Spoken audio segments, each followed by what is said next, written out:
Why dieting can lead to overeating.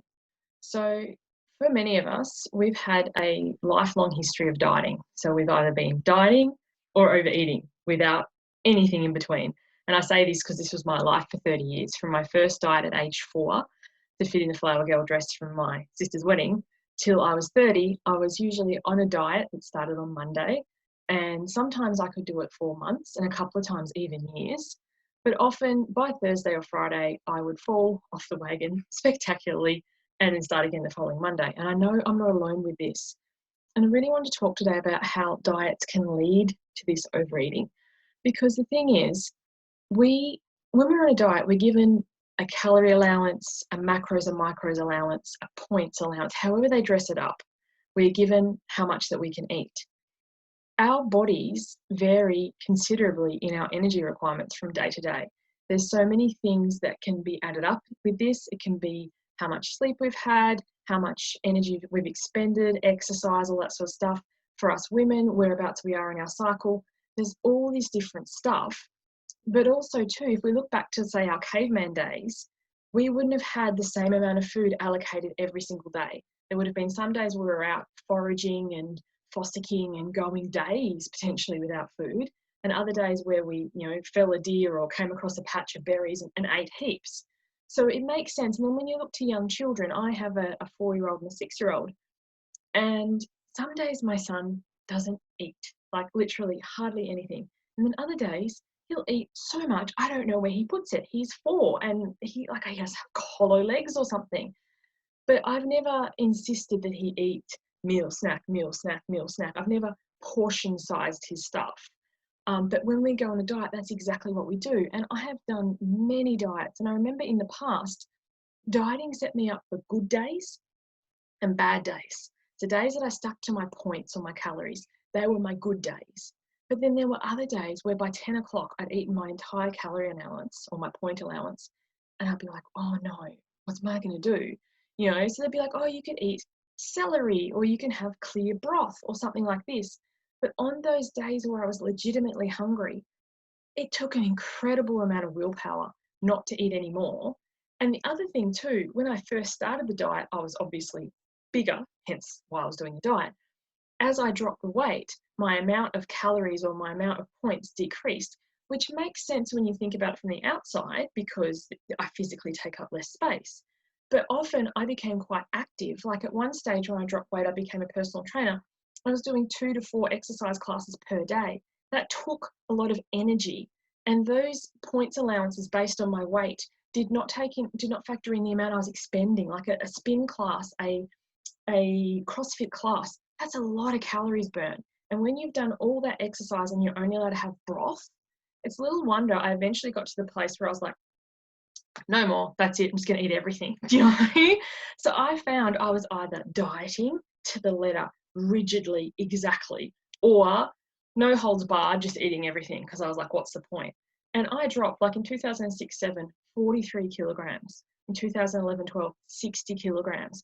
And I always got to this place where I was just like, I can't handle I call them the hungry days anymore. Like the good days, they were okay, they were acceptable. They got a tick in my chart, they were allowed. But the hungry days, and now that I don't diet anymore, there's freedom in that. Like today is a hungry day. I'm recording this at just coming up to midday. I've had like breakfast, second breakfast, third breakfast. Like I've eaten heaps.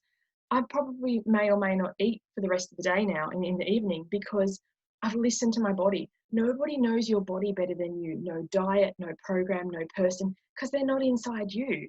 And when I give in to my hungry days, I usually find that I do eat the majority of my food before 12 o'clock, hardly eat anything in the afternoon. But there can be other days where I'm not really hungry, so I may or may not have something first thing in the morning.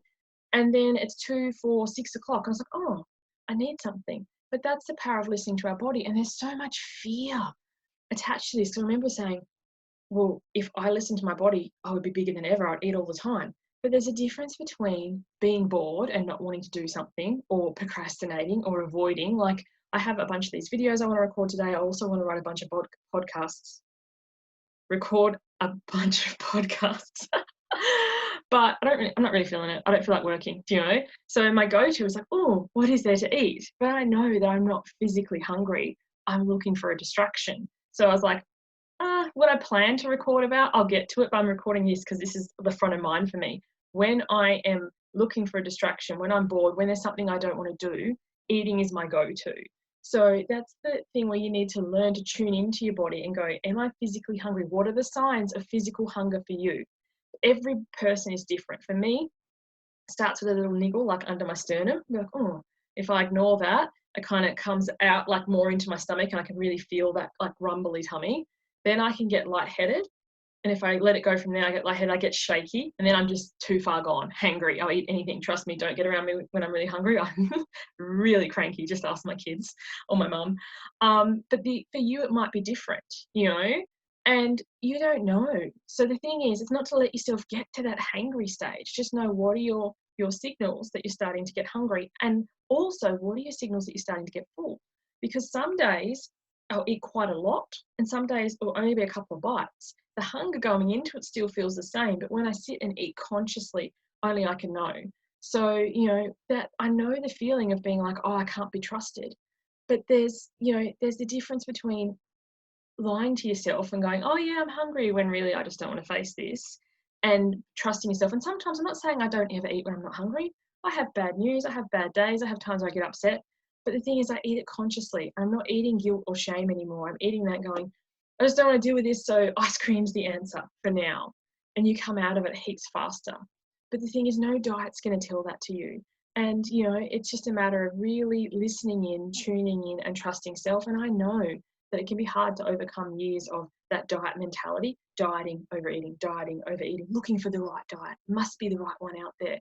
But nobody externally knows you better than you. So, you know, if you're sick of this on again, off again thing, I really encourage you to start listening to yourself and stop labeling your days as good days and bad days and good foods and bad foods. They're only the labels that you give to them. And, you know, really check in with yourself. Am I hungry, or what else is going on? What do I really need right now? And at the moment, it might be, I need 5 minutes to myself. I need a week to myself. I need a holiday in the Maldives. So that's not going to happen.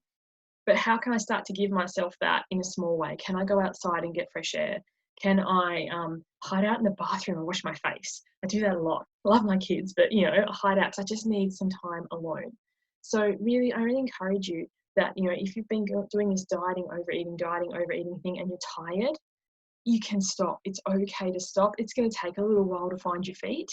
Like tuning into my hunger, to be honest, took me the better part of 6 months because I didn't trust myself and I was really scared.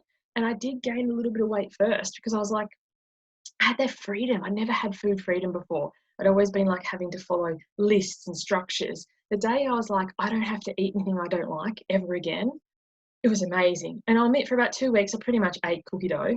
The thought of it now makes me feel sick. I haven't touched it since, to be honest. But when there was like no rules anymore, it, you know, took 2 weeks in the scheme of things. In my 30-year diet history, 2 weeks is nothing. 2 weeks to get sick of it is amazing. And even now, sometimes, like if I get the munchies in the afternoon, I'm like, oh, I really want a Coke or I really want a block of chocolate.